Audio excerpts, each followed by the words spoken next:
this tutorial now, we're going to look at how to micro adjust the JPEG image, and we're looking at both white balance and we're looking at exposure.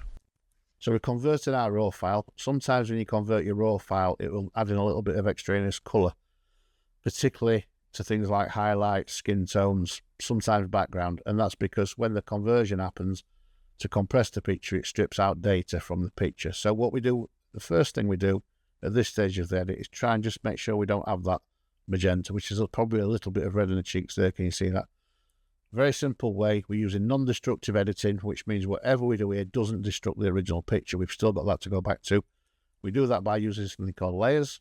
Now you can see here we've got a palette called layers, and in here we've got a little black and white circle with all our adjustment layer in there, right?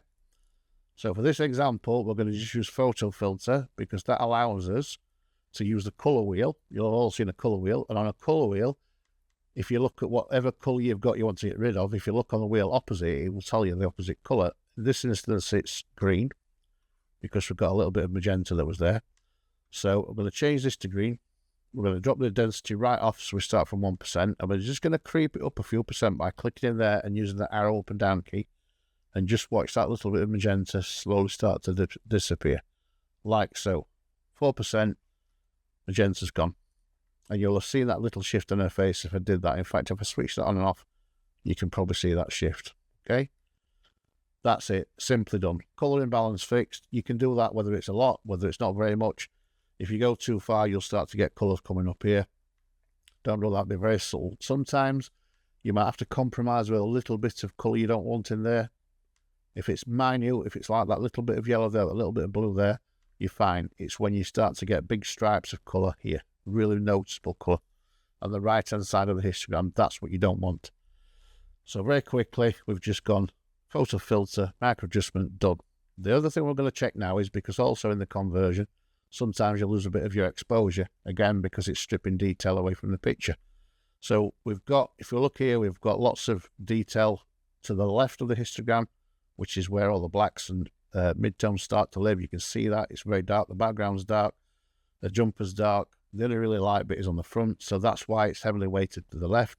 If we look on the right hand side, this here is all exposure that's missing. So we could, if we wanted to, use all that to bring more exposure in. Now, it's telling us here, look, with a little thing, we're underexposed. Okay, it's telling us it should look more like that.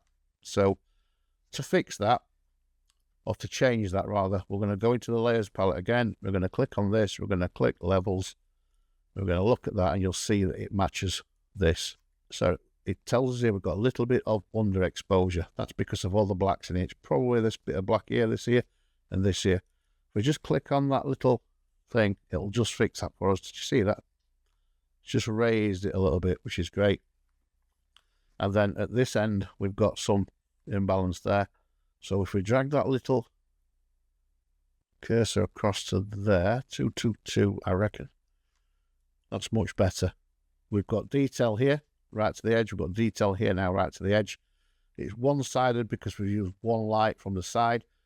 The background's very dark, the jumper's very dark. You'll notice histograms often have a big curve like that, and it'll tell you that a perfect picture should have a lovely little curve of detail like that. That's fine if you shoot the perfect picture, one big light, the sun, and everything's nicely illuminated, you'll get that. But when you're doing creative photography, it will never look like that. What you're looking for is detail at either end of the exposure. And in this, if we zoom in, we can tell we haven't lost any exposure. If we overexpose, at this point, you can see detail starts to disappear.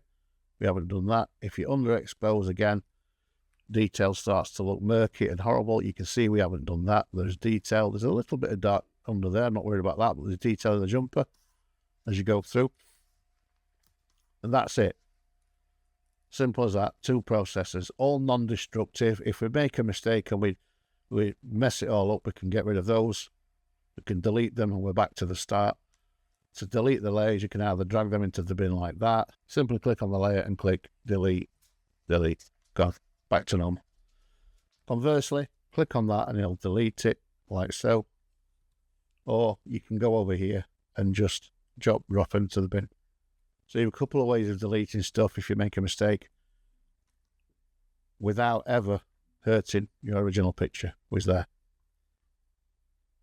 And that's it, how to quickly and simply, in a non-destructive way, micro adjust the JPEG image. I hope you enjoyed that. If you did, please like, share and subscribe. And if you hit the bell, you'll be notified of every time I bring another tutorial or podcast. Cheers.